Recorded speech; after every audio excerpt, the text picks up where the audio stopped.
Hello, everybody. Welcome to the class. I hope your Tuesday was very good, and I hope you didn't get wet and that everything's fine. Remember to be careful on this rain, and also remember to be careful about the flu and all the sicknesses, right? And if you are going to go to the cemetery, you also have to be very careful. I know that it's a big tradition, but also if it's raining, well, we don't know. When do you know when is going to finish this tropical storm by any chance?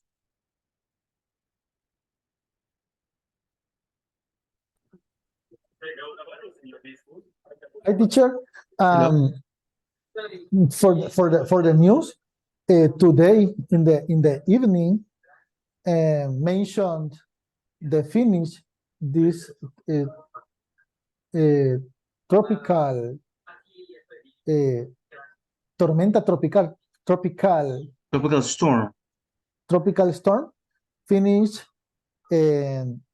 Thursday or Friday. Okay, Thursday or Friday. So yeah, let's see what happens, right? So rain is very good, but too much rain is not that good. So let's hope nothing bad happens. All right. We're going to start the class off tonight by checking then the attendance. Just go there. Okay, Aida Isabel López Bonilla. Present, teacher. Good. Ana Verónica Hernández Rodríguez. Present. Good. Blanca Isabel Tunaca de Rodríguez. Ernesto José Andrade Medina. Present, teacher. Good. Jonathan Ariel Figueroa Rivera. Good. José Alfredo Hueso López. Good. Juan Roberto Velázquez Romero. María Julia Ramos Olivar. Mónica Wendy Ábalos Girón. Present. Good. Oscar Mauricio Rivera González. Present. Good. Oscar René Molina Calidonio. Present, teacher. Good. Oseas Figueroa Cisneros. Present. Good. Ramiro Rafael Aguilar Díaz. Present, teacher. Good. Roberto Carlos Áviles Rivera. Sandra Yanira Gómez Romero. Present, teacher. Good.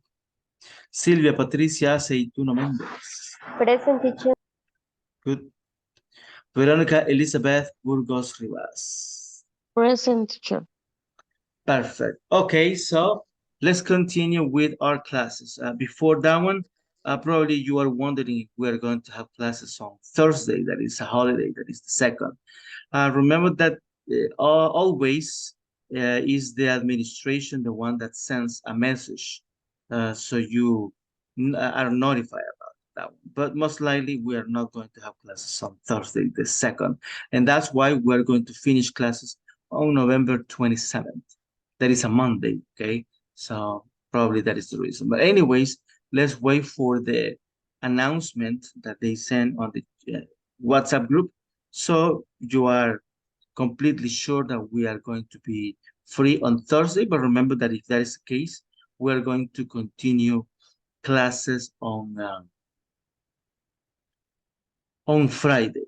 So that will be okay. Also, please remember to move on with the platform. It's very, very important to finish the exercises. Okay, and we're going to start with a little grammar. And then we're going to do some other things. So these are expressions of uncertainty. Okay, so, well, these are very easy, okay? I mean, it's a topic that is very, very easy. So you can say, that you don't know in many, many ways. So, for example, you can say, saying you don't know, I don't know, of course. I have no idea. I haven't a clue, or I don't have a clue. I like better, I don't have a clue. Do you know what is clue? No, teacher. Pista. So when I say I don't have a clue, it's no tengo idea. No tengo idea. Something like that. These are both formal, okay? So, and this is not correct, actually. I haven't a clue, it's not correct. So it has to be I don't have a clue. Okay, the other one says, saying you don't know what it isn't. I know it isn't. It's definitely not. I'm sure it isn't. So those are very, very easy and very common. And also, sometimes you're not sure, right? You can say that you are not sure about something, but you have an idea of how things are going. So I'm not sure, but I think, so for example, I can say, I'm not sure, but I think we're not going to have classes on Thursday. I'm not 100% certain, but I might be, and this is very informal. I'm fairly sure it's, so I'm not 100% sure. That is, I'm fairly sure, so more or less, right? Sure and certain mean the same thing. So we can use either of them in these expressions, okay? And you can say also that you used to know. I used to think, I used to believe, I used to know about anything about them. So these in general are just expressions that we can think of, okay? We're going to check more in deep about these kind of expressions whenever we go on that area, that part in the book. Do you have any questions here before we move on?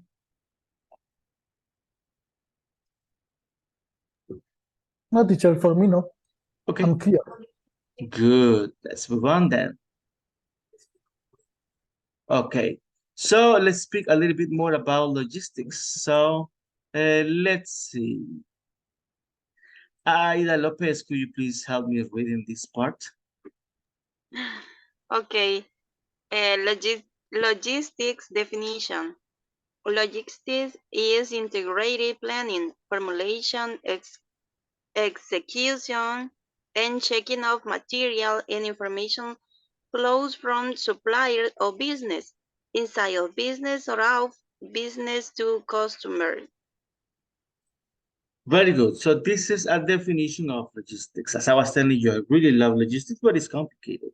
So logistics is not a plural. It's just the name. It's like news. So news is not a plural. It's just the name of that one. The newspaper, okay? A news, a piece of news. So you say that one. So logistics is not a plural one. And it says it's integrated planning. So all these things are very important inside of logistics. Planning. So how to plan, how to do many things. Formalization, because, well, it's a lot of math, a lot of formulas here in Excel, or, well, nowadays it's more like scripts, right? So there are many things that you can do. Execution, so do things, and checking of material and information flows. Do you know what is flows?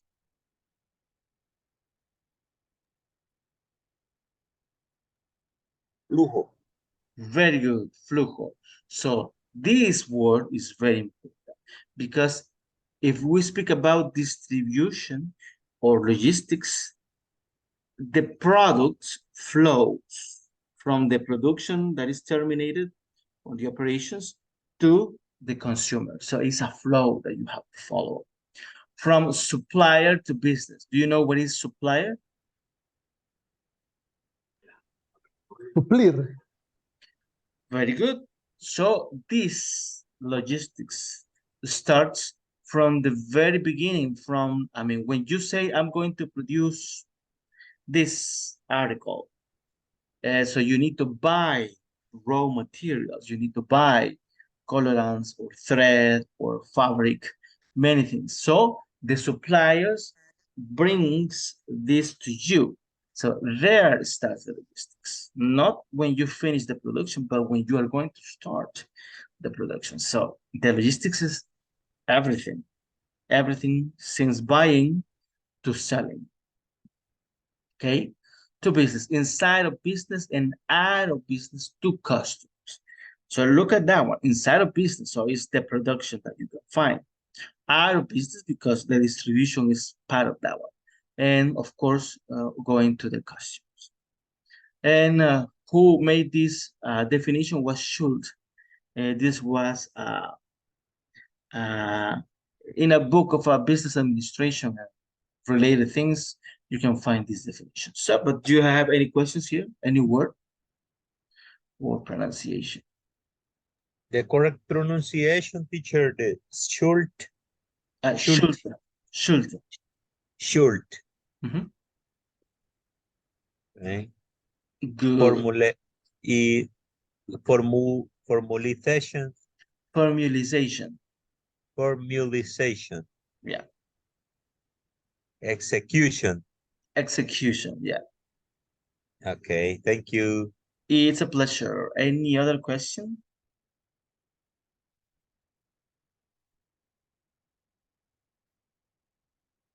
Okay, so logistics has been called by many names, including the following: material management, physical distribution, business logistics, channel management, distribution, industrial logistics, or logistical management. So all these names are related terms for logistics. Nowadays, we know that as logistics, but depending on many things, it can have a different name. So this is just for you to know, okay? Do you have any questions on this slide? No, not for me, teacher. Good. And these are benefits. The top 6 benefits of efficient logistic management. Sylvia, could you please help me reading this slide? Okay. Top 6 benefits of efficient logistic management. Number 1, improving customer experience. Number 2, optimizing operational costs. Number 3, boosting profitability. Profitability.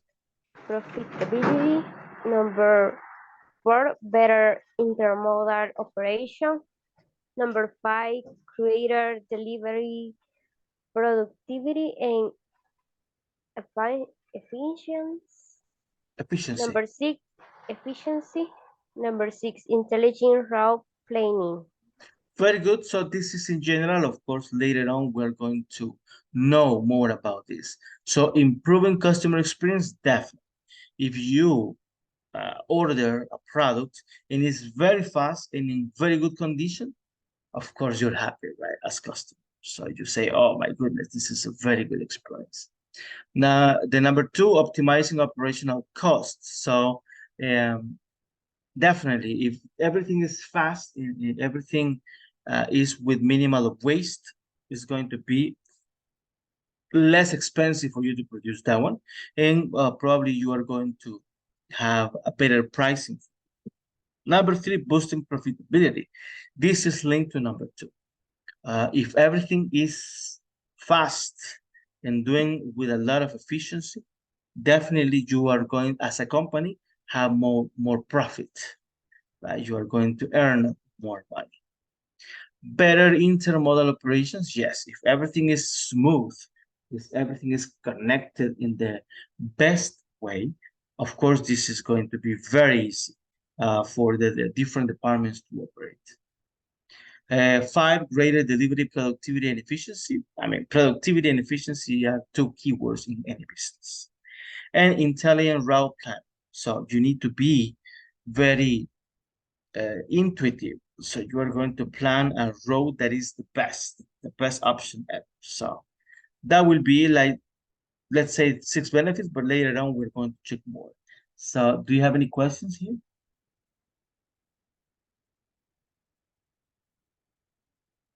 Any word? No for me, teacher. Very good, perfect. Okay, and this is an interesting part. So this is an example on how to logistic management works. Okay, so what kinds of organization uses employ logistics managers? So we have here on the top manufacturing firms, industrial and consumer goods. Just by reading that one, what might be a good example of manufacturing firms? What do you think?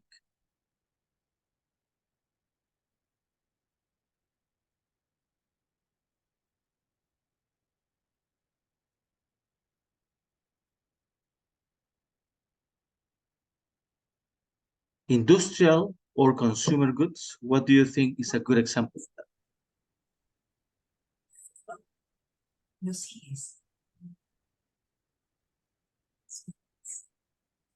Industrial. Mhm, For me, teacher. mhm. Actually, any industrial company, right? For example, I don't know, any factory of cloth, like Fruit of the Loom, for example, that is an industrial manufacturing firm. Okay, the one from Diana is industrial, so they create the goods and they produce those for the consumer. Then we have third-party logistics firms. They are dedicated to warehousing, dedicated carriers and forwarders. So do you remember what is warehousing? Almacenamiento. Exactly. So this is, for an example of this kind of companies, is DHL or FedEx. So what they do, they do not produce anything. They just get a package and deliver that one, or they have a warehouse for them to keep the products, right?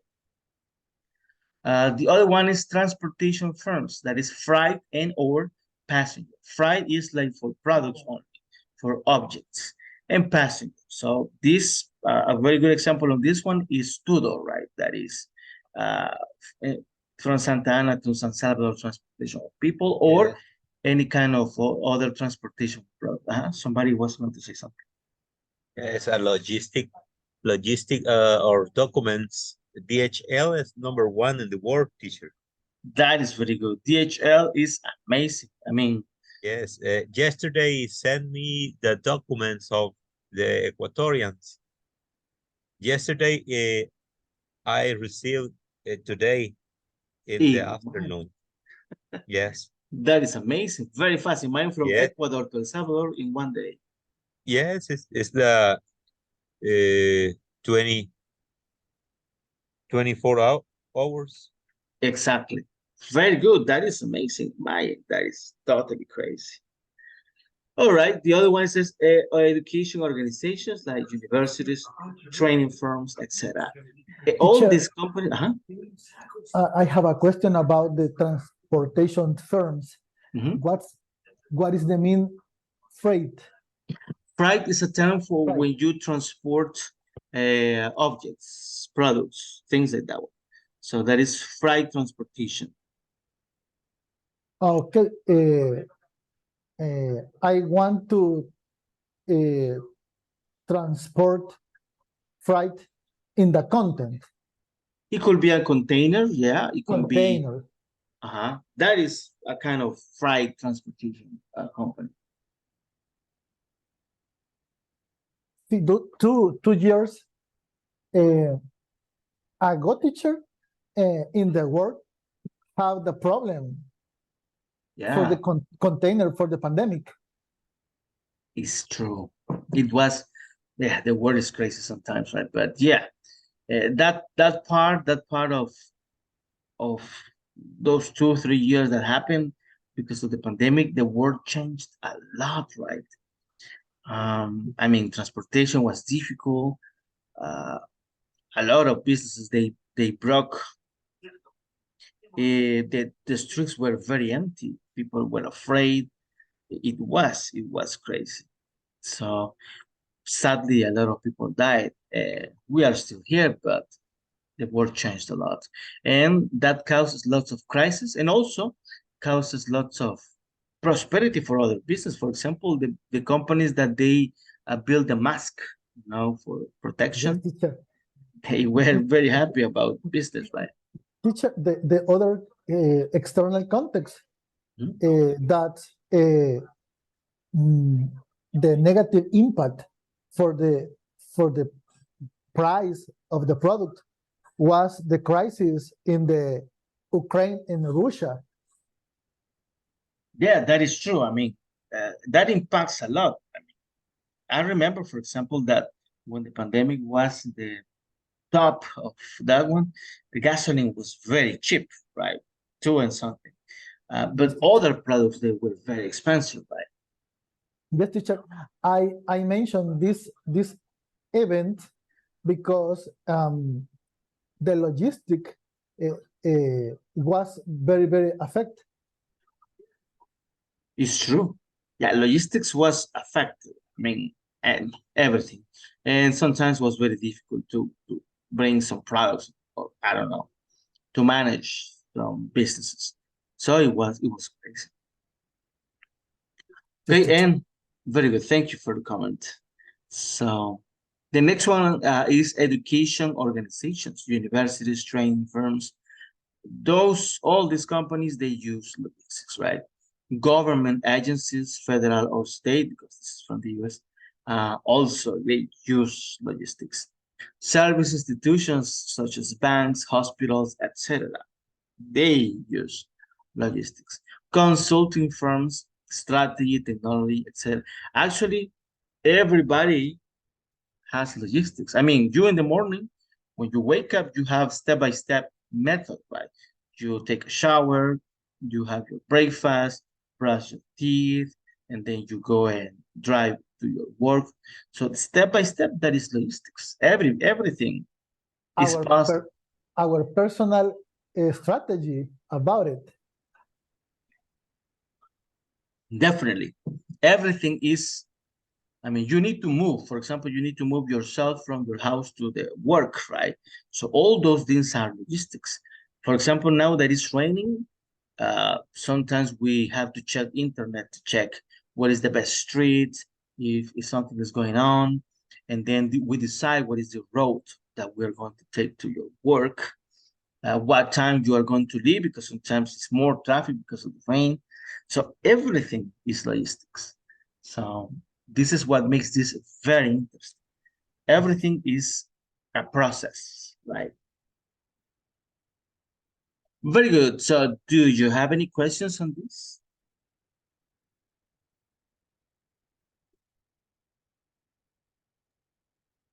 Okay. It's clear. Nice.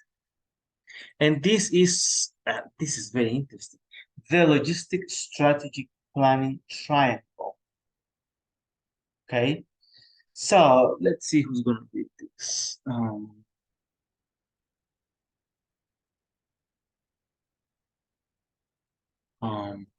Sandra Gomez, could you please help me reading this slide?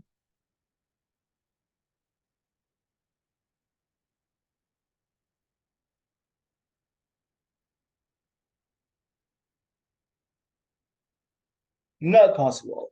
Monica Avalos? Yes. ¿A dónde quieres? All the slide, please. Okay, the logistic planning Triangle. triangle. Inventory strategy, inventory levels, the deployment of inventory control method, strategy control system, how much, where, luego location strategy, number, type, and location of facilities, assignment of stocking points, to sourcing points, assignment of demand to stocking points or sourcing points, private, public warehousing, where, how many, what site, allocation, and luego, bueno, then transport strategy, models of transport, carrier, routing, scheduling, shipment site, consolidation, which mode, which carrier, which route, shipment site, and frequency. Customer service. Go ahead. Sorry. That's it. Okay, very good. So this is the logistics strategic planning triangle. Triangle because there are three strategies that we get together here. First one is inventory strategy. So you can see there that the customer service goals are the goal, right? The goal is the service on the satisfaction of the customer. So that is very, very good. So inventory strategy is a focus on inventory levels, meaning how much product do I need? That is the level. I need 100, 100,000, a million of products. So depending, right? Depending on many things. Deployment of inventory. Anybody knows what is deployment?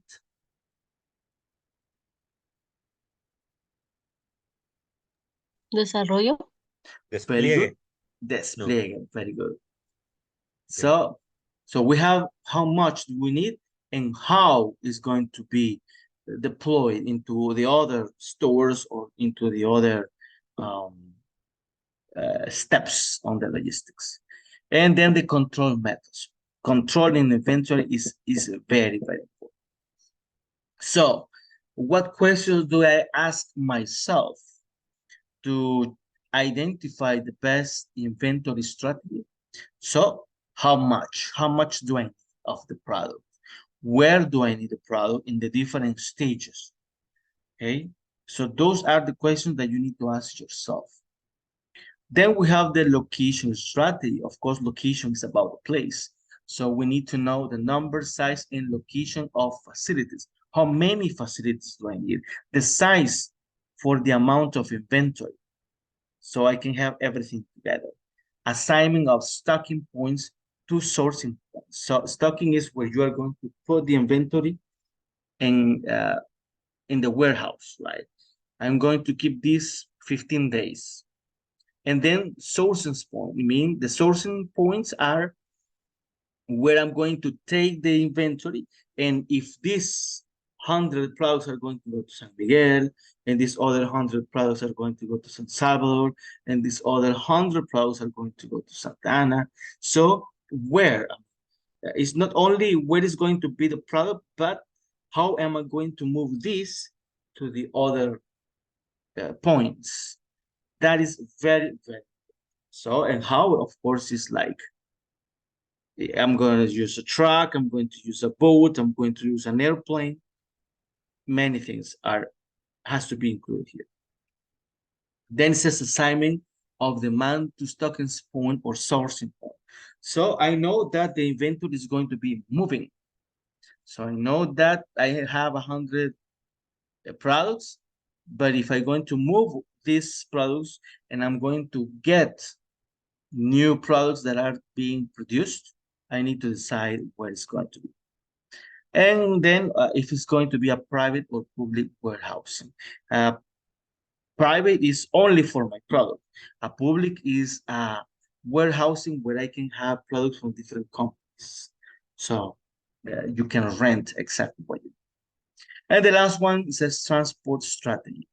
Modes of transport, carrier routing or scheduling. So for example, you know that in Los Chorros it's not possible to send a truck with a lot of product at certain times. There are times when it's not possible because of the traffic. Right? The police they are going to stop the truck. So you have to wait. So that is very expensive for the companies. The shipment size, I mean, am I going to send only one shipment, 3 shipments in the same container? That is called actually consolidation. And the questions here are which mode of transportation, which carrier, DHL, FedEx, or anything. Which road am I going to go this street or this other street? And the size and frequency on the shipment. So here we are getting into the logistics. This is like the strategy, but we're going to check more in deep some of the details later on. By now, I mean, you can see like a roadmap here, like the questions that you need to think about so everything moves smoothly. Now the question is, do you have any questions?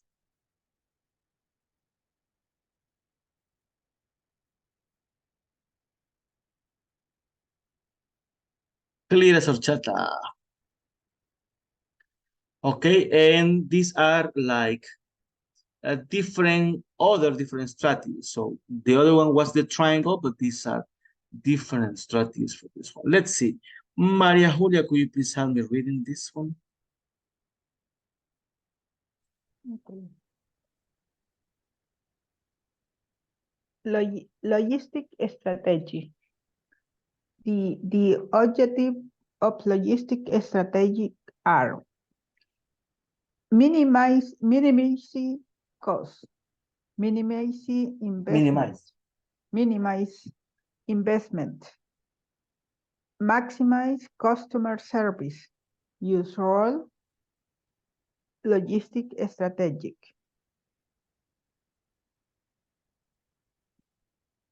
Please continue. Okay. Level of logistical planning. Strategic, tactical, operational. The 4 problem areas of supply chain planning. Customer service levels. Facility location. Inventory decision. Transportation decision. Recall the logistic strategy triangle. When to plan, no distribution network currently exists. There has been no re-evaluation in 5 years. When costs are changing rapidly, especially transport and inventory. When markets have shifted, when current distribution economic encourage shift, when there has been a major policy shift in logistics such as in price. Very good, thank you. So a lot of information here. Remember that this is only the introduction to logistics. So we're going to see more in depth on many of things. So there are 3 main objectives for logistics strategy. First is minimize cost. Everything is money related. So definitely, if it's going to be less expensive to travel by night, for example, then you send the trucks by night. Minimize investment. So you don't want to invest a lot of money. That's why, and this is the main reason why some companies, they hire other companies for the delivery, because it's better to pay a fee to, I don't know, to Uber, for example, or to Pedidos Ya, to send the product instead of buying a motorcycle and pay a salary for a person to do the delivery. So it's better because you pay only a percentage of the product. I mean, it's a very minimal thing. So definitely they don't want to invest a lot in these things. And maximize customer service. So this is also one of the most important things. Customer has to be happy. You need to be sure that the product is delivered on time. Then we have levels of logistical planning. We have strategic, tactical, or operational. Strategic are like the ones that we saw before. Tactical is going to depend. It's going to depend of the situation. For example, now that it's raining, the tactical is going to be totally different. And the operational is like when you have operations already established. So this is what we're going to do, and you continue. And there are 4 problems, areas of supply chain. First of all, as we mentioned, is the customer service level. You need to be very sure that the customers are happy and satisfied. Then we have facility location. So where is the warehouse? Where is the delivery going to be? Inventory decisions, as we mentioned yesterday. We don't need a lot, but we don't need a few of the product. We need the right amount. And then we have transportation decisions. How is going to be the transportation? Via truck, via car, and things like that. So, when do you need to plan a strategy? When there is no distribution network. If you don't have anything, of course, you need to plan. Or every 5 years, you need to evaluate. Or if the costs are changing rapidly, especially in transport and inventory. So you need to accommodate, you need to redo many things. When markets have shifted, when there is a change in the market, we need to reevaluate the strategy for logistics. And when the current distribution economics encourage shifts, I mean, if the economy of the country is for example, for the problem that we have with the trucks there in the border with Guatemala, right? So that was something that happened in the country, but your company, you need to continue. I mean, you cannot stop, right? So you need to evaluate that. And when there has been a major policy shift in logistics, such as in price. So if there is a change, when there has an impact on those things, definitely we need to evaluate. Do you have any questions?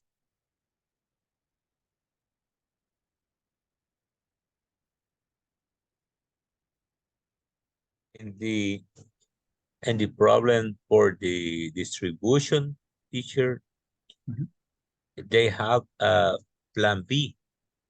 It's important. That is true. So you always have to have a plan B in everything. I mean, for example, for the suppliers, you cannot have only one supplier. Even when this is the best supplier and the best pricing, you need to have a plan B, sometimes a plan C for these things, because you cannot stop, right? If something happened, you cannot stop things. Yes, for the problem in the logistic for Guatemala is the don't have the plan B for distribution. Yeah, imagine that. I mean, if you don't have a plan B and the product is there in the border, nobody wants to move that one, you have to do something. Probably it's going to be more expensive, and that is another problem. So imagine that situation. Maybe you have another supplier that comes from Honduras, let's say, but it's going to be more expensive. And the problem is that you cannot change the price for your products. I mean, because this is something that is momentary. I mean, it's going to be 1 month, 2 months, but after that one, everything is going to be fine. But you cannot change the price, because then the customers are going to be affected and maybe they are not going to buy your product. So logistics impacts a lot in many ways. Yes, the local productions in El Salvador, the vegetables is the 6 million quintales, ¿cómo se dice, teacher? That is a very good question. I never heard that word. Quintales, digamos. Okay. is the need production. The consumers is the 10 millions quintales. Creo que es al mes eso. Creo que 10,000 quintales o 10 millones. 10 millones de quintales de verdura al mes. Eso es lo que consumimos y necesitamos, pero solo producimos 6 millones nosotros en el país. Entonces, no, perdón, 4 y vienen 6 de afuera. This is the important impact. This is a big problem for Yes, it's our a big country, problem. Rene. Yes. Yeah, actually, that is one of the biggest problems in the country, that we do not produce, right? We only consume. Yes, consume. That is a big problem because, I mean, people, you know, it's very funny how everything's changed. I remember that, I don't know, before, probably people, they want to be an engineer or a doctor, but they didn't want to be part of the countryside. They didn't want to be a farmer to produce beans or rice or anything like that. But now it's even worse. The young people, they want to become a YouTuber. I mean, a doctor is fine, right? But a YouTuber, I mean, so in the future, it's going to happen what has happened to the countryside. Now, in this reality where we are right now, we don't have enough farmers. I mean, yes, no hay farmers. The labor, se dice mano de obra. Yeah. Labor don't have don't sell in the farmers. My friends is the farmers and no labors. No labor for productions. That is true. And you see that the country is very small, but you see that there is a lot of land that is there. I mean, it's empty. There's nothing. So, yeah, it's possible to reactivate this part of the crops of beans or rice or sugar or the animals at the end. But The people, good coffee. yeah, I mean, No, it's labor. I remember that a long time ago, a lot of people in December, they go to the places to get some coffee, right? It's a big problem. It is a huge problem. But yeah, if you analyze, we can production and not labor. Yeah, it's not good. It's not good. In my as Ernesto was saying also before, for the pandemic, I mean, it was not possible sometimes to bring some product from other countries, right? So if that happens, what are we going to do? I mean, we don't produce anything at all. And the problem is worse now, because as I was telling you, in the future, I mean, the young people here, they want to be YouTubers, TikTokers. So probably in the future, we are not going to have enough doctors, enough teachers, enough people that produce money because of these fantasy jobs, right? Because yes, you can be a millionaire, but no, not all the YouTubers are millionaire. I mean, there are just a few. But how everything has changed, right? And I believe that the problem also, the other problem is that nobody does anything. So we know that we need farmers, but the government or anybody is doing anything. So it's a big problem. Teacher, Go ahead. I have a question. In the previous slide, what is the meaning of shift in that context? A shift, it was like change, I guess. Let me just check. Encourage shifts, yeah, it's like change. When you change, when there is a change in economy or is a change in a policy, something like that. Okay, thank you. Good. Very good. So let's read about the other one. Let's see. Blanca Tunaka, please help me reading this slide. Logistics management tips. Number 1, have a strong plan. Start early and be thorough. Number two, make a plan B. Anticipate risk and issues that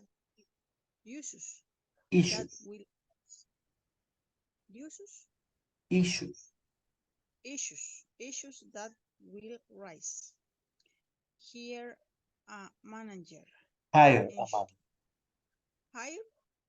a manager. Ensure their experience and a skilled teacher. Number 4, automate. Make workflow more efficient. Number 5, learn from mistakes. Don't make the same mistake twice. Very good. So these are very, very important. So the first one, have a strong plan. So you need to have a very, very good plan. Of course, nobody's perfect, and probably there are some problems with plan, but you need to start early so you analyze and you have enough time and be thorough. Do you know what it is to be thorough?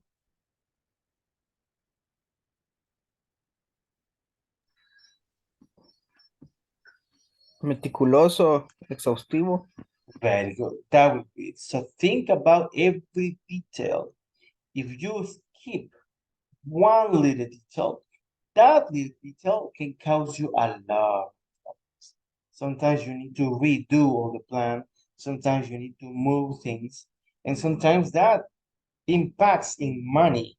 So from the very beginning, we need to create a very, very good plan. So that would be it. Number 2, as somebody mentioned before, make a plan B. There are always risks, okay? So you need to anticipate those risks and issues that are like problems that will rise. So for example, imagine that we, I don't know, we create cell phones, I don't know. And then the provider of the circuits, maybe you are paying $1 for the circuits, let's say. And they say, oh, okay, tomorrow is going to be $3 for the circuits. I mean, you can negotiate with that person, but if it's not possible, you need to have another provider ready to provide you with this as soon as possible, because you cannot stop the production. If you stop one day, it's a lot of money. So definitely, it has to be that way. You need to have a plan B for everything. Everything is at risk. Okay, a warehouse, many other things. The other one is also very important, number 3, hire a manager. What is hire?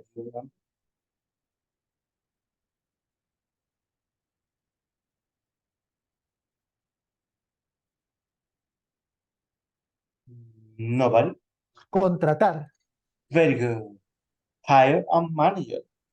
You have to be sure that the manager is experienced and a skilled teacher, because that manager is going to teach the other people the way you need to do things. So the head of the department has to be very good. That is, of course, a must. Then automate, make workflow more efficient. That is also very important. The more that you can, you need to do everything in automatic. So that is going to help the process, the flow of the process faster. It has to be faster And if you are, remember that if you are faster, efficient, then you are going to save money and you are going to be more profitable, more money for you and your pocket. And the last one, as I was telling you before, nobody's perfect. Probably you are going to make mistakes, but you need to avoid making the same mistake twice. One time is fine, but you need to change the flow, change the plan, adapt it, so you, the next time this doesn't happen, you can continue with no problem. So these tips are very, very important. Do you have any questions or comments on this?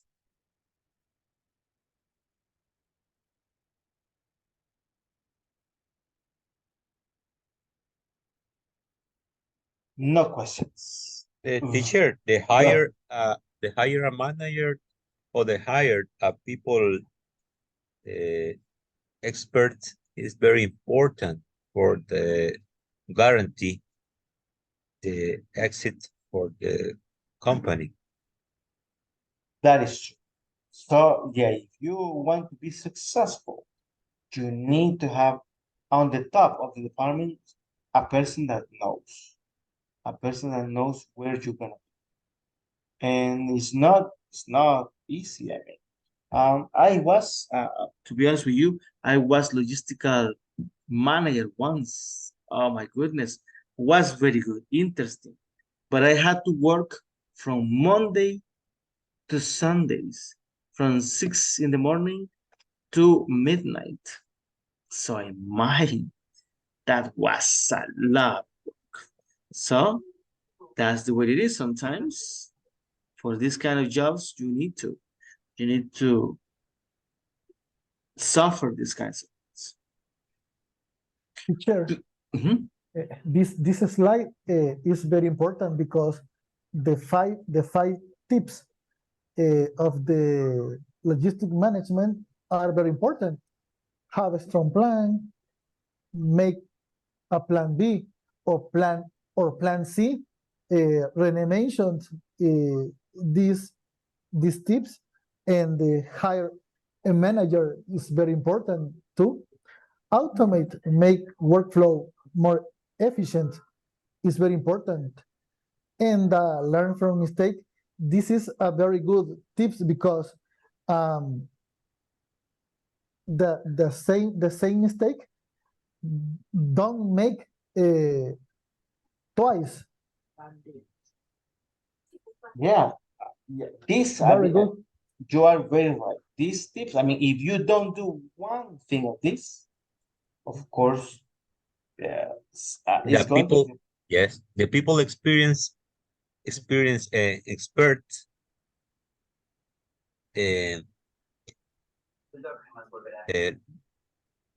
¿cómo se dice? Buscar, search, no. Look for or search. Look, search alternatives for the problems. For example, in Guatemala is no transporting, no in there in El Salvador. Experts search the alternatives. Is the hire manager. Is a think alternatives. Alguien sin experiencia no puede hacer eso. That is true. So, yes, as Ernesto was saying, this is very important. I think this is all of this. If you don't do one thing, you are in problems, definitely, because it's going to be. Just teacher, and I want to mention that these tips it's applied in every one company. Yeah, actually, not only in logistics, right? For everything.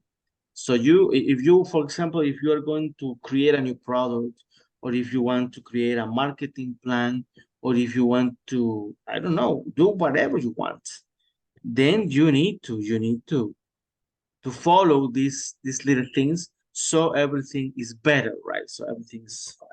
So como decía de que al inicio, pues siempre cuesta. Okay, so that those things are really important. Go ahead.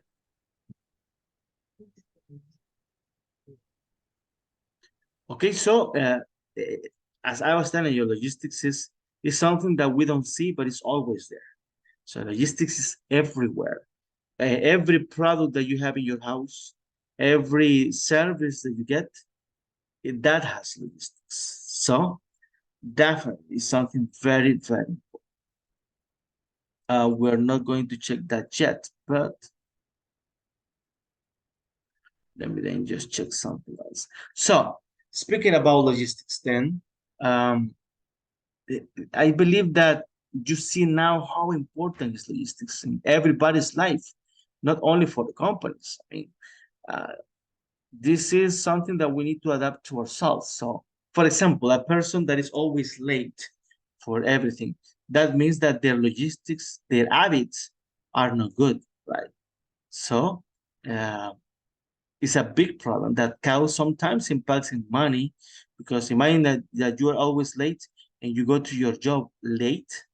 Of course, you are at risk that you are going to have no job in the near future. So for everything, logistics is very, very important. So speaking on that one, um, there are companies that are huge speaking about logistics.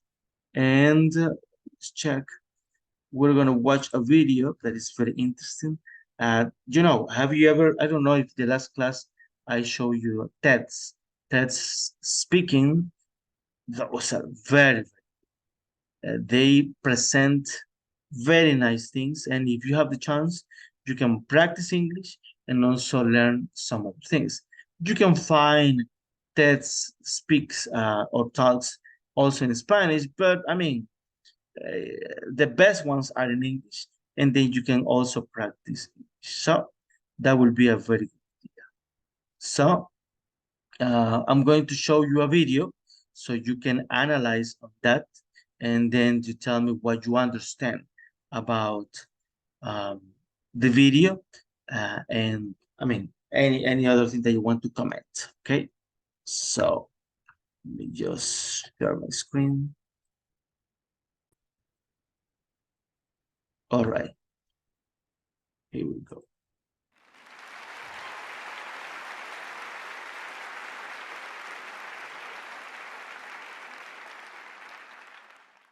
It's 2008. I'm living the dream. Standing in our multi-million-dollar home on Waiheke Island, looking out over the city skyline, I put my arms around Catherine and say, my wife, and say, honey, we finally made it.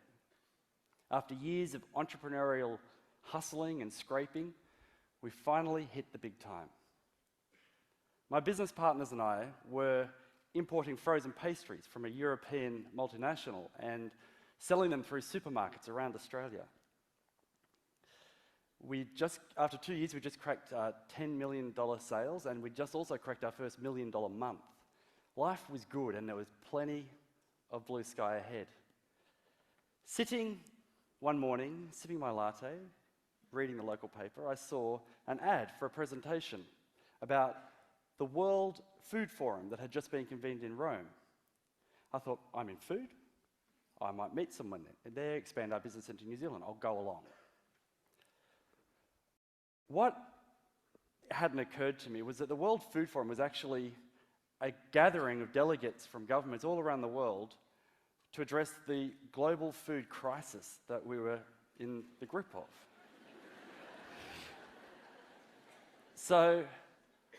And what I learned was that large-scale, mega-scale, industrial-type food was forcing small-scale family farms and artisan food producers out of the market, which was in turn tearing apart the fabric of the community in the areas that those businesses were. And I was part of the problem. And sitting in that room, I felt like a fox amongst the hounds. I didn't know what to do.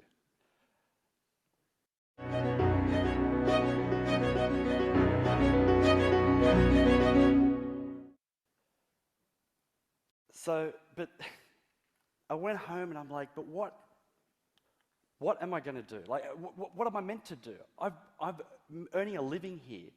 I've got a family to feed. I've got a big rent to pay. I can't. What would you do? And then something happened, unexpected, that made it crystal clear. The 2008 global financial crisis hit. Boom.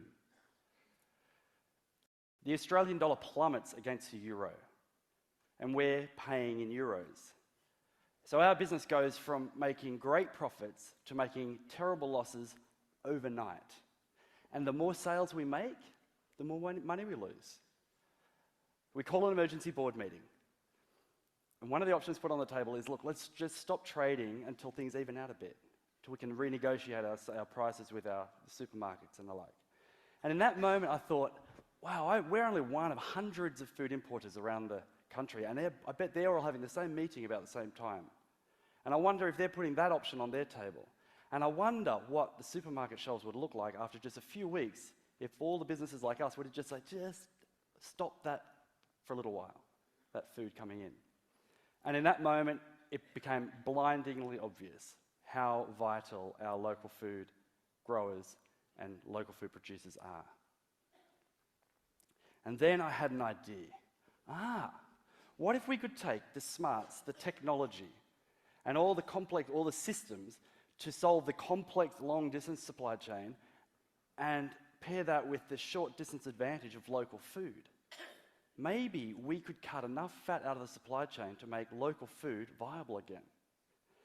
So, with the bunch of awesome people, a lot of awesome people, we started Ubi, which is a completely new kind of business model designed to revive local food. Look, there's more people who have helped out than the names up there, but this is a great effort, team effort. Ubi is basically like an online farmers market. It's probably the easiest way to explain it. Or an online local food buyers club. You can buy from a variety of local vendors, growers and artisan producers, and local commercial food producers as well, and have them all delivered onto your doorstep in a single box. The hypothesis for the business model was that by pairing the high-tech supply chain solution with a short distance advantage of local food, we could make local food as affordable and convenient as industrial food. And plus, with the trend away from the shopping experience of going into store and buying your food, and more back to the old-fashioned way of having your food delivered to your doorstep, because local food doesn't have all the retail infrastructure and all this rent and everything to pay, it might actually be far enough behind to be ahead. So here's how it would work. You order your food on ubi.org. The growers basically pick to order, then deliver the food to the Ubi hub, and then it's packed and delivered to your door, all in one fluid motion. Okay? And the secret sauce of the Ubi model basically comes down to the supply chain. So a traditional supply chain, the grower grows the food, then sells it and transports it to the wholesaler. The wholesaler then holds onto the food until it sells it and transports it to the retailer. The retailer then holds onto the food until you transport yourself to the retailer, pick the food up and transport the food back home. In that scenario, around 70% of the value of the food is actually supply chain cost. And the grower is getting about a third, if it's just fresh food, the grower's getting about a third of the value, which is only really just enough to scrape by. International supply chains, on the other hand, are more like 5 or more links, where over 80% of the value of the food is actually supply chain costs. And the original grower or producer is getting less than 1/5 of the retail value. And only large operations can really afford those margins. Whereas with the same-day 2-link supply chain that we were thinking about, the grower would be able to get half of the retail value, and the customer wouldn't have to pay any more than they'd normally pay. Because we could pretty much cut out up to 30% of the cost of the supply chain. So everyone's better off. So, great theory, but would it actually work? Well, like the crazy entrepreneurs we are, we just jumped in and started doing it. We've now delivered over 25,000 boxes to over 1,400 doorsteps around Auckland, and we've got a prototype that we feel works. It does work. And in the last 18 months, we've been tracking our prices, and we've been on par with the supermarket and retail prices, their in-store sticker prices, and our prices are delivered to your door. So when you take into account that the product's delivered to your door, you're actually making a bit of a saving. And everyone's getting paid above market rates. We do sometimes supplement our boxes from the markets when it suits the growers, but we always buy direct as often as possible. And it's great for our growers. Bill and Marilyn had been trying to keep their business alive for a long time, and the roadside stall was great, but it really didn't scratch the surface. Going to the farmers markets is really good, and it meant losing their weekends, and if they didn't sell enough food, they had a lot of waste left over. Cafes, little buyers, co-ops, organic shops, great, but after running around, really not worth the while. And it also works for our distribution team. On only as little as 300 customers in the space of a garage or shipping container, this is a very viable business where everyone gets paid a good rate for their work. Today, this is our customer spread around Auckland, and we've just delivered our first box in Sydney. And we're adopting, we're looking at new cities around the world at the moment. With Ubi, we're adopting the Food Commons model, which is an ownership and governance model that is collectively owned by the participants that are involved, including customers, growers, all sorts of different participants. So there's no fear of this being taken off on some private agenda. Ubi's just playing a very small part in a global food renaissance that's happening around the world right now, a local food renaissance. It's happening around the world right now. Our job is to connect in with all of the local food leaders around the world and work together to piece together a full comprehensive grocery solution that makes local food the obvious choice for everyone. But the thing that's best about this is that the solution is actually something we all love to do anyway. And that is sit around a table with our loved ones and the people we care about, sharing a meal made from food that we can trust and connect with. So, it's good for you, it's good for your family, it's good for the world. So, let's eat, drink, and be merry, for tomorrow we thrive.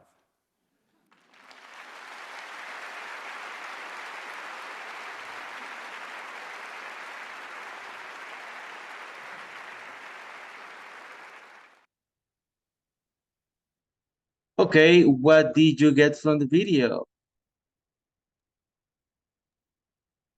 The working together is the exit guarantee. Okay, very good. What else? Yes, teacher. According to the Oscar mentioned about the Peter Russell in the last TED, hacking the supply chain, he have a great team, and the key is the working together. But Peter mentioned, I don't know if the percent is correct, but I think that I heard the 7% of the value the product is the cost in the supply chain, and in this TED mentioned the different solution about or around the problem in the supply chains, in the industry food, and your better flow in the logistic work. I understand this, teacher. Very good, perfect. Thank you very much. Yes, it's about food and groceries and things that were very good. Any other comments or opinion?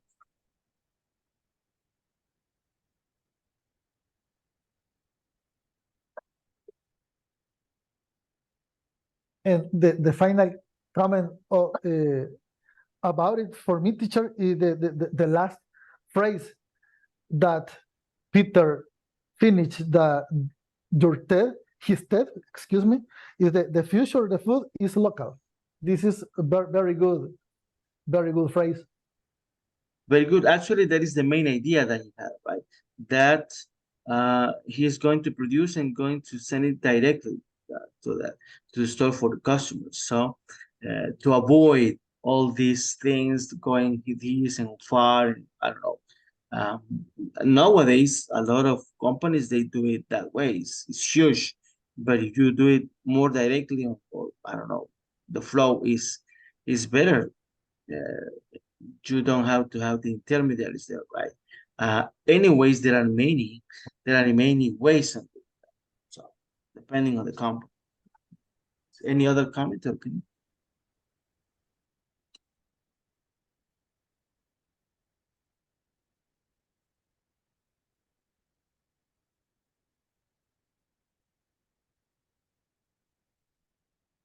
Okay, so let's continue with an article. This is called Indirect Selling, the Challenge of Channels. That is a good play of work. So it says, I often speak and write about how best to stand out from the competition. This year, I have been delivering many keynotes, addresses, and workshops for companies with distribution channels or indirect sales organizations. No matter how you describe it, indirect selling introduces the challenge of channels. When you sell through channels, you get some great benefits and have to avoid the pitfalls in order to achieve success. I end with the greatest mistake business make with their channel partners. In my prior business, we were a channel partner and we had channel partners for our products. I hope to help you avoid some of my biggest blunders. Interesting words here. So this is like the introduction, but let's check about some words. What is keynote?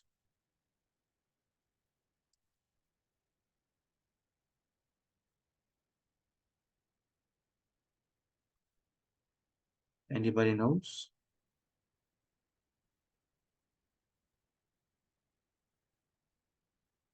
Fundamental. Very good. That will be nice. So let me see. What is a workshop?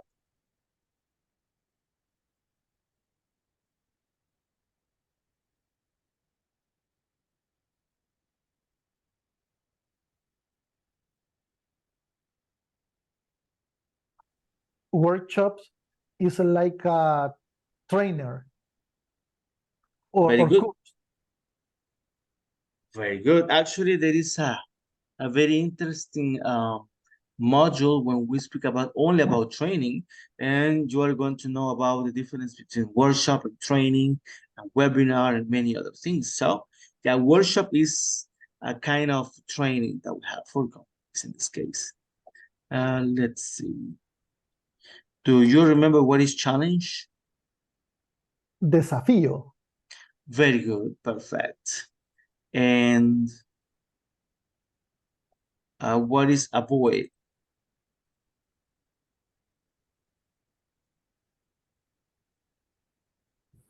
Evitar. Very good. And what is pitfalls?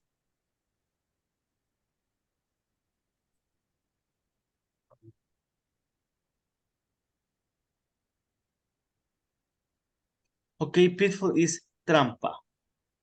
Trampa. So the pitfalls in order, let me see, to achieve success. What is prior? Prioridad. No, that is priority. Okay. Prior. Okay, prior is like before. En mi negocio anterior. Translation. Okay. And Blunders. What is blunders? Blunders.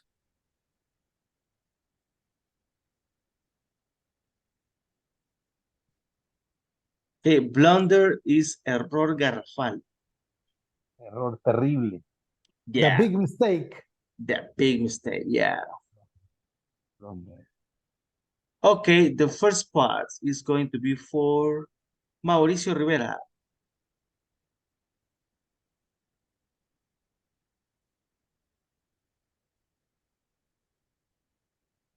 Not possible. Okay, let's go then with.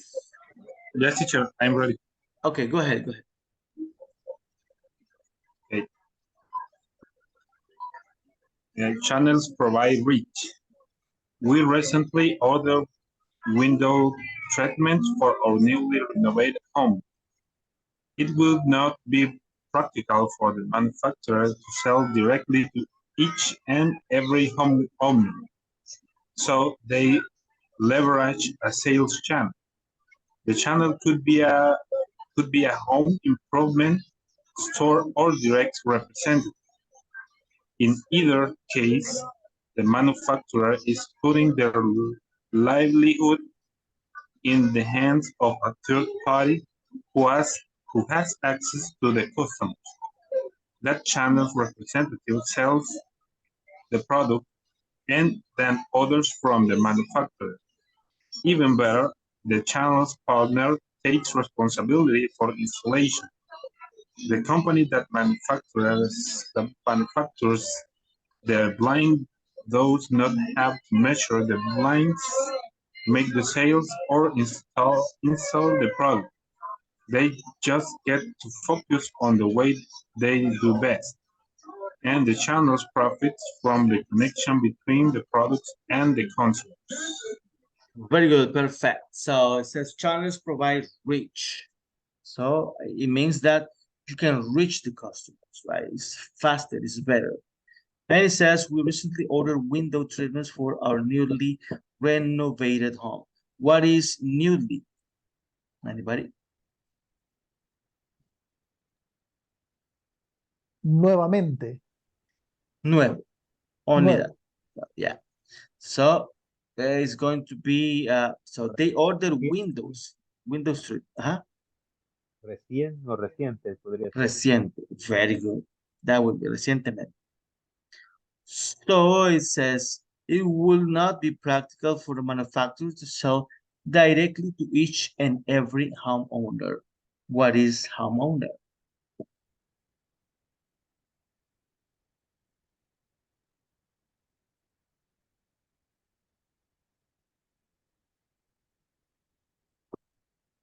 Okay, a homeowner is propietario de una casa.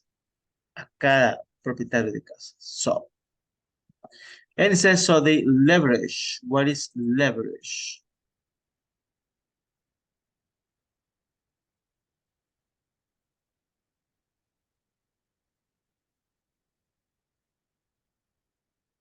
Aprovechar. It could be something like that, leverage. Como levantar, como lanzar, something like that. So they leverage a sales channel. The channel could be a home improvement store. What is improvement?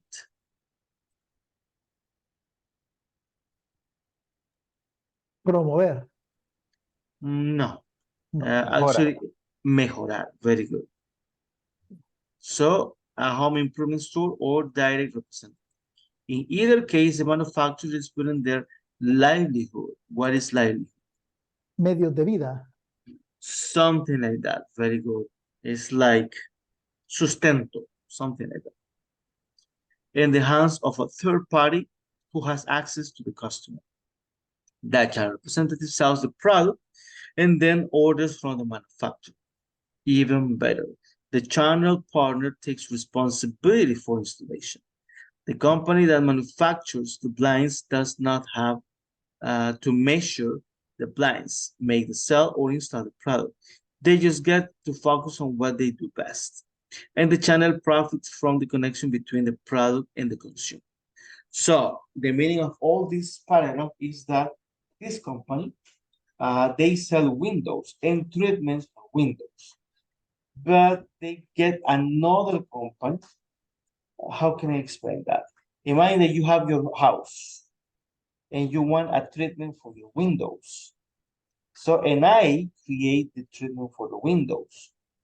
So what I did as a company is that I got another company. So that company resells the Windows treatments, but they also install the Windows and they give the maintenance to the whole thing. So I, as a producer, the only thing that I had to do is to have the product, the Windows and treatments, and that's it. I don't care about installation or anything. The other company, they get a little percentage of the product, the price, and they charge also, they are in charge of installing that one. So it's good for me because I don't have to think about installation. It's good for the other company because they can do that part, and it's good for the customer because everything is included. So that is the meaning of all this channel. Do you have any questions on this?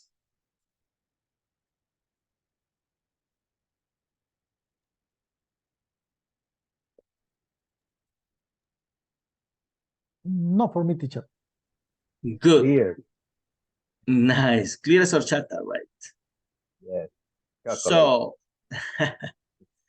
channels know local markets. Very good. So this is going to be for Jonathan. Is it possible for you to read, Jonathan?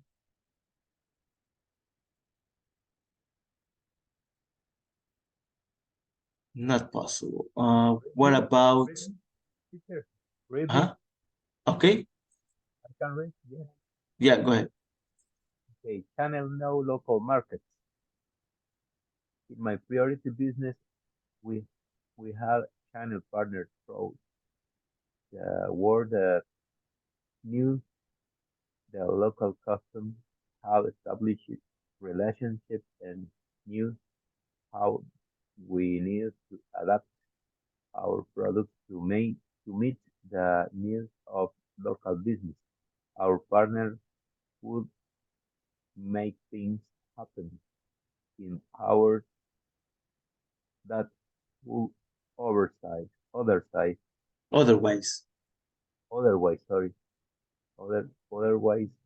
have taken use months or years, assuming we could have ever learned everything we needed to know that have already established trust in the market.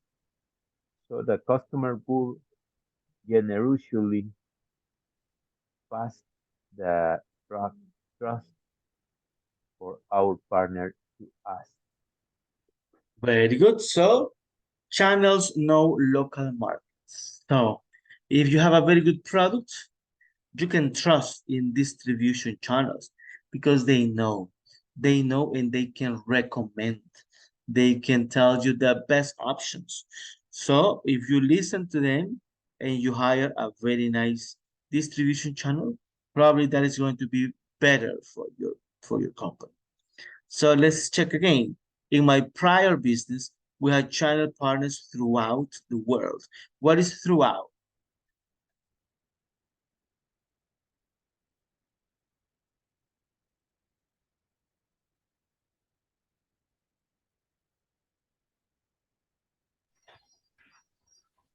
A través de.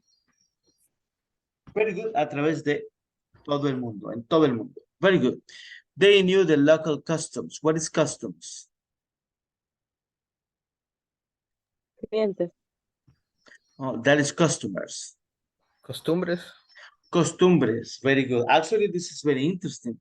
The word customs is costumbre. So, customer es alguien que está acostumbrado, en este caso, a ir a comprar. So, that is a custom. Okay. Let me check. Had established relationships and knew how we needed to adapt our products to meet the needs of local businesses. Our partners could make things happen in hours that would otherwise have taken us months or years, assuming we could have ever learned everything we needed to know. What is otherwise? De otra manera. De lo Very good. contrario. De otra manera, very good. They had already established trust in the market, so the customers would generously pass that trust from our partner to us. So it's exactly that. So if you trust, for example, imagine that you have a very good product that you want to send that all over the world. And of course, DHL is a good option for that one, right? So they can distribute things or have warehouse. If you have something different, of course, there are many other companies that can help you, but if you trust in them, they can help you with your business. Okay, channel challenges. Let me just check. There are a few, but let's start from here. So, Oseas, could you please help me reading this?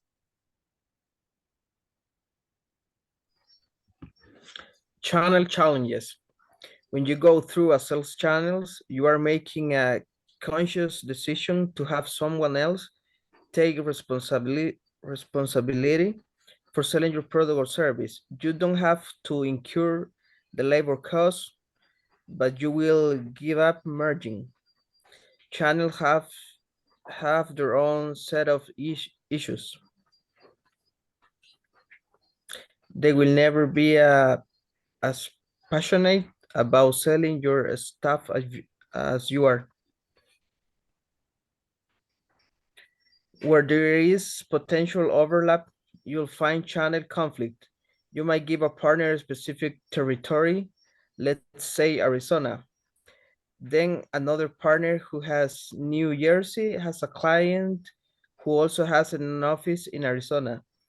There is inherent competition. Most channel partners do not exclusively carry just one company's products.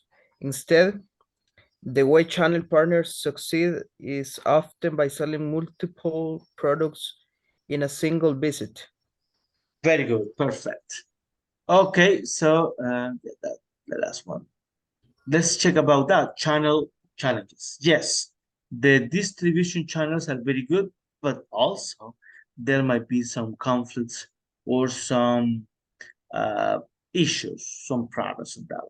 It says when you go through a sales channel, you are making a conscious decision to have someone else take responsibility for selling your product or service. So that is something very big.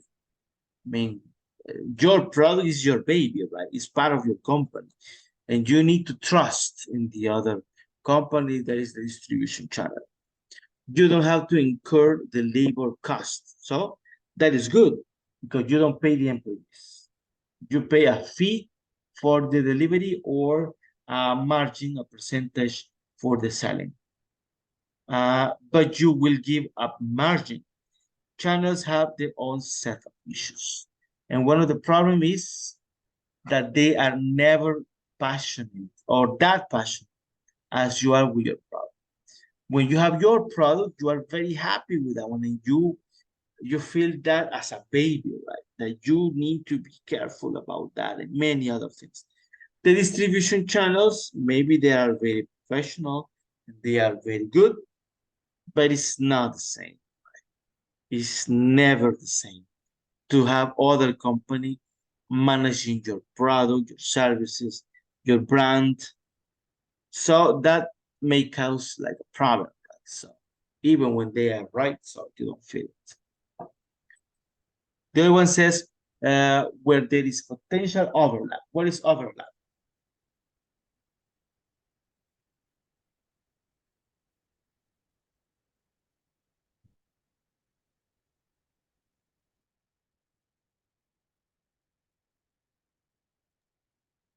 Okay, I don't remember what the word exactly in Spanish. Como traslapar, uno encima del otro. So, that happens when, and that is a very good example, you find channel conflicts. You might give a partner a specific territory. For example, Arizona. Then other partner has New Jersey, but that client in New Jersey also has an office in Arizona.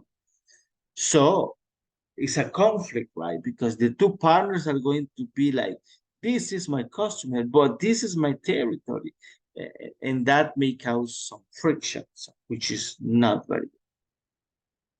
And the last one says there is inherent competition.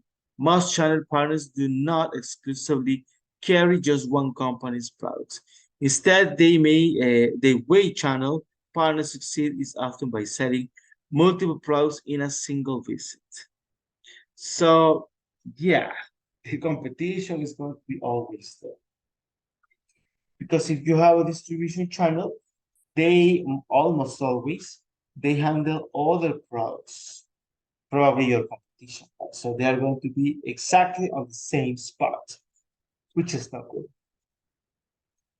Hey, teacher, Yep. this is a nice jacket. Yeah, the one that is there, right? The jacket, the blue jacket. Yeah, you know, I really love jackets. I have a lot of jackets, and I was watching that as well. That is nice because of the way that you see it, right?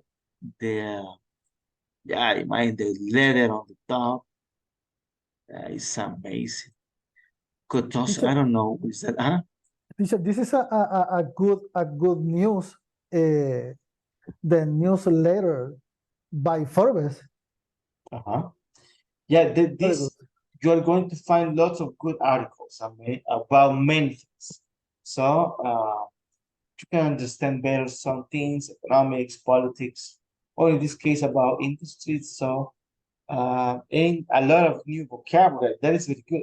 In these kinds of readings, you are going to find very nice, very nice. Okay, teacher. Teacher, you recommend read every day this article? Actually, yes. Well, my recommendation is to read something that you enjoy, something that you are interested in, right? So, and try to practice the pronunciation, look for the pronunciation, look for the meaning of the word, and try to include those words that you believe are very nice into your vocabulary. Not all the words, but some words are very nice. And if you can include that one into your vocabulary, that is going to be a very good exercise.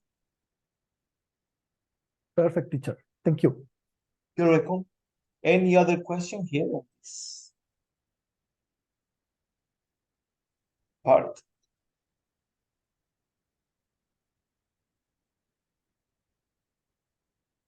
I need Okay. I need a cup of Johnny Walker. Yeah, Johnny Walker. So sometimes we have to do that one. Christmas is coming, you know. Christmas is coming. Yeah. But today is a Halloween holiday. That is true. Today is Halloween. I really like Halloween, you know. At work, where I work, a lot of people, they came with costumes and things like that one. Very nice. Very good thing. I really liked it. And what is tomorrow? Is tomorrow another day? It's not a holiday, but I know it's special. No, the Thursday, November 2. That is for the faithful departed, right? The died holiday. Yeah. Let's check something here. Tomorrow. Okay, let's see. Okay, but I remember that one day is Halloween, the other one is Saints, and the other one is the faithful departed. So something like that. So interesting. So I remember that in these days you can eat special food, right? Like hojuelas. Have you ever tried hojuelas? Yes, teacher. With honey. Very close to the cementerio. Cemetery. Cemetery, yes. Sell hojuelas, yes. Very common. Very good, right? What else? Delicious. What else? I like hojuelas. Yes. Okay. Okay, Roberto Carlos says that tomorrow is the Holy Innocent Day. So Maybe we have to do some jokes. Yeah, for the innocent. And yeah, abuelas, I don't remember what else. What else do people eat for this holiday, for November 2nd? Only that? With my family, after the we go to the cemetery, go to the to go to eat pupusas. Okay. Pupusas is always a very good option. Pupusas always a good moment. Yeah, pupusas always are good. So you can have that in any holiday. But I just don't remember what else do people eat. In Mexico, the people in the cemetery prepare the food. Really? There? Yes. This is very common. Yeah, I remember now that they put some things that the person that is dead really liked, right? Then it's like an altar or something that was. Just prepare the barbecue, add the different food. Very close in the la osamenta. I don't know what that mean in English. With the buns, you can say the buns. The buns, yes. Yeah. Very close to the buns. Yeah, it's interesting how traditions. This is a tradition. Yeah. It's very similar, but it's not the same, right? But it's very interesting. In Mexico, they prepare the food that the disencasted like it. I'm sorry, what's the name of that? Yes, they prepare the food that like it in the, ¿cómo se dice difunto? The faithful departed. Yes, la que le gustaba al difunto, esa le preparan y se la llevan a poner en la tumba. So Ernest is going to have Johnny Walker. Johnny Walker, always.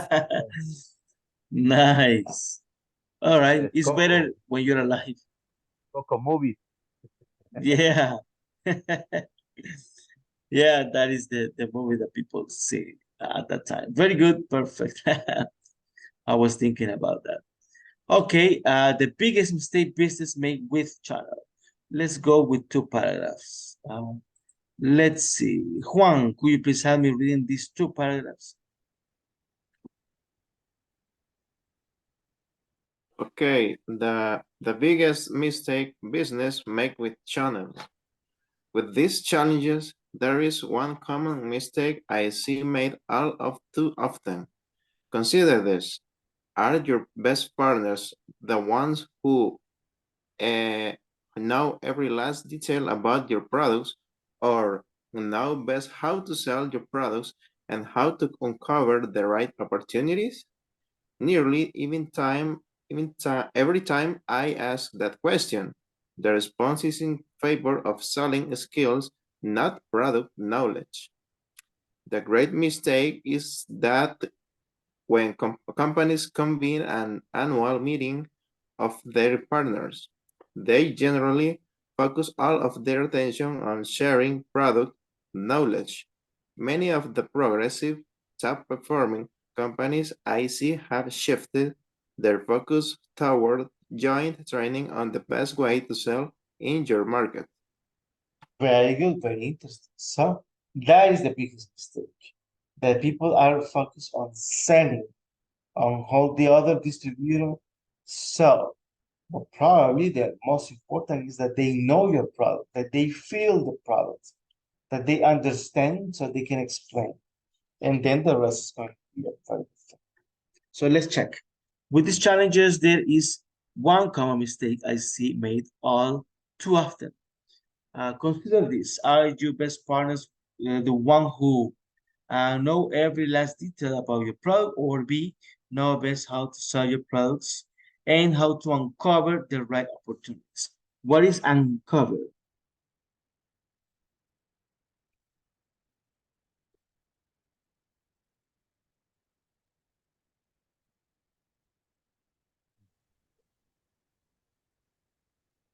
Okay, uncover is like descubrir. Okay, the difference is that when we say discover is when you discover something that nobody knew, and when you say uncover is when you reveal something that was in secret, that it existed but the people were not able to see it. So that is the difference. Nearly every time I ask that question, the response is in favor of selling skills, not product knowledge. So that is the big mistake, right? The great mistake is that when companies convene an annual meeting on their partners, they generally focus all of their attention on sharing product knowledge. Many of the progressive top performing companies I see have shifted their product toward joint training on the best way to sell in your market. But this continues. Let me just go to the next one. If you and your partner sit side by side learning a common method of selling, think about how easily you'll work together in joint opportunities. What is joint? Joint. Juntar. Juntar. Articulación. Juntar, articular, something like that. So, a joint opportunities is like when they put together opportunities. So, that is a very good. Oportunidades. Very good. Okay, the next one is says one last big point. Let's see. Who has some read?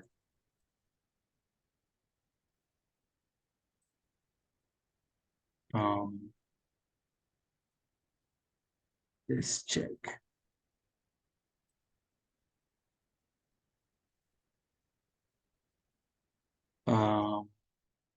Veronica, is it possible for you to read?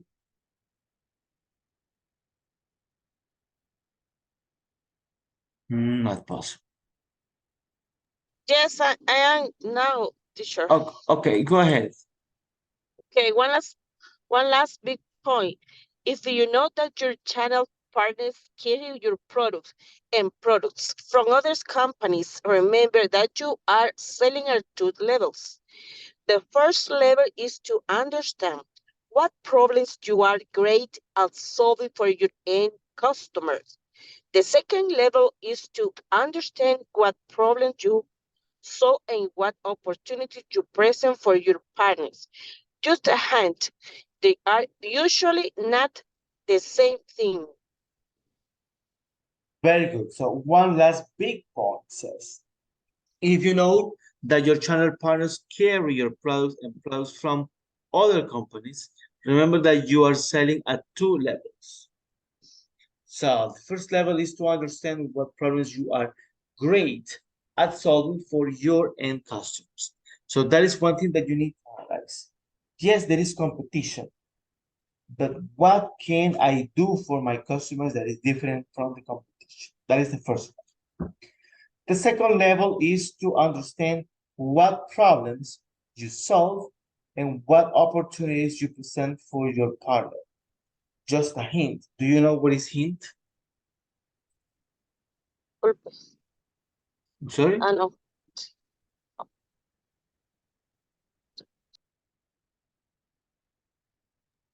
Pista.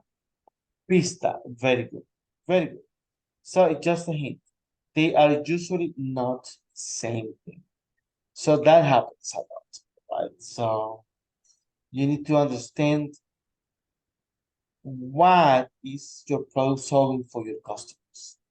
So it's going to be easier, not only distribution and logistics, but also the way that you're going to grow and how to check everything within the company. Okay, and that's it. Very good. So let me just check here. Okay, so we have learned lots of things today, right? Lots of concepts, lots of strategy, and in my end, we are not even in the half of the unit, so it's a very good thing.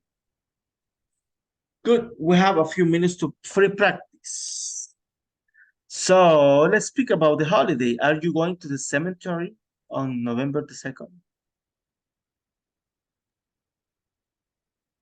For me, teacher, and with my family, and every year visit the cemetery, Jardines del Recuerdo, because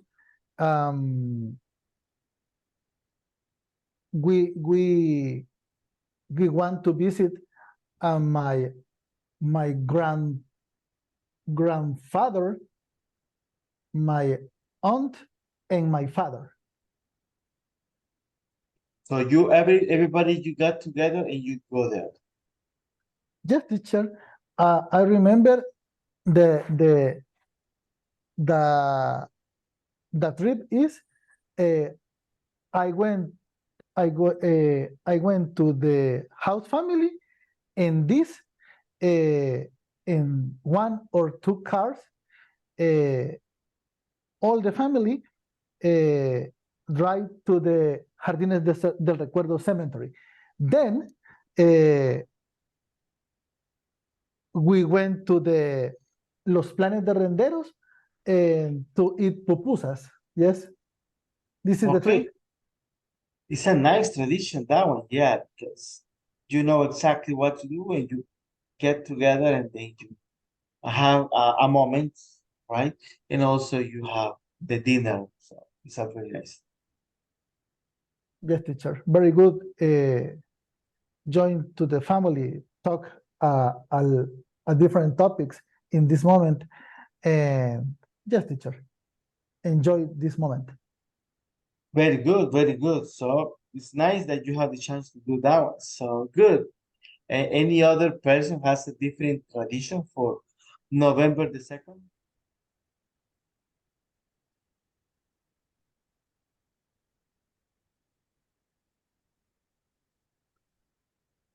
The other tradition with my family is always went to the cemetery in the evening, but in the morning we buy the flowers. Okay. So yeah, that is necessary, right? Yeah, I believe that tomorrow and Thursday, a lot of business with flowers is going to be there. So you take advantage of those. Yes, teacher.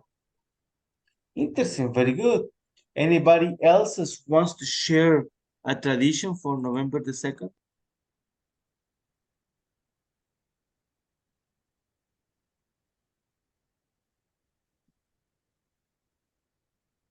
I haven't uh, I haven't visited the cemetery signs. My grandmother decided not to do so anymore. Okay, that's interesting. Yeah, some people they don't like that. They don't like to go to the cemetery. So, for example, myself, I don't want to be in a cemetery. I would like to be cremated. You know, I would like to get burned. So for me, it's better. But I know that for some other people, you need to. It's something that you do, right? So. She prefers that I bite here. Yeah. Okay, very good. Any other tradition that you want to share for this day or for Halloween? Do you go to Halloween parties or did you get some costumes for Halloween before?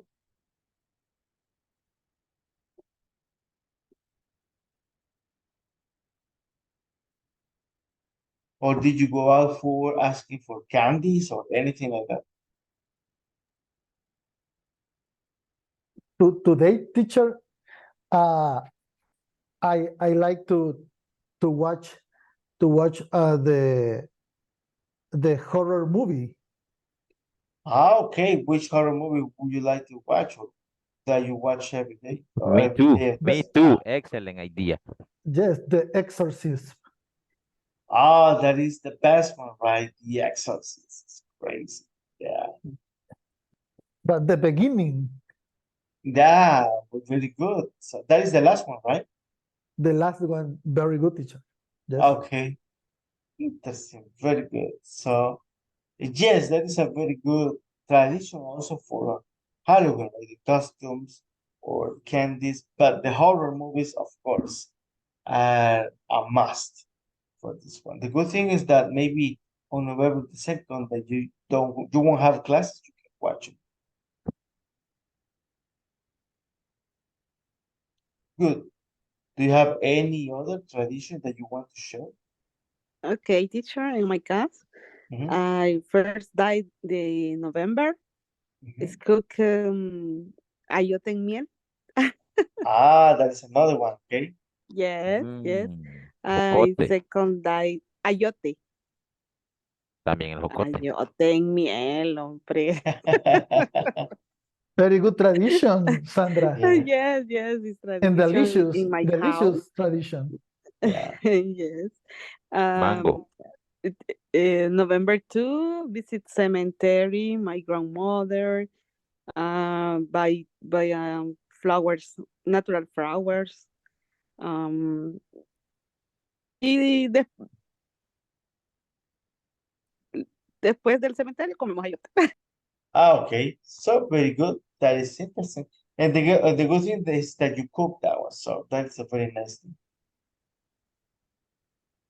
The country Tonacatepeque desfile en Calabiusa tradition. Okay, very good. That is another one. Yeah, very nice. And after desfile, and eat calabaza. The pumpkin. Yeah. Yes. Yeah, the pumpkin. That is very good. It's very expensive, but it's very nice. I saw that in the supermarket. Big pumpkins. Nowadays, yeah. And that parade, yeah, those were good, very good, very nice. Very nice, my friends. Okay, so we're going to check the attendance and then we're gonna go to bed. So because we are tired. Let's see how it goes. Aida Isabel López Bonilla. Present, teacher. Good. Ana Verónica Hernández Rodríguez. Blanca Isabel Tunaca de Rodríguez. Present, teacher. Good. Ernesto José Andrade Medina. Good, teacher. Good. Jonathan Ariel Figueroa Rivera. Present. Good. José Alfredo Hueso López. Present, teacher. Good. Juan Roberto Velázquez Romero. Present. Good. María Julia Ramos Olivar. Present. Good. Mónica Wendy Ábalos Girón. Present. Good. Oscar Mauricio Rivera González. Present. Good. Oscar René Molina Calidonio. Present, teacher. Good. Oseas Figueroa Cisneros.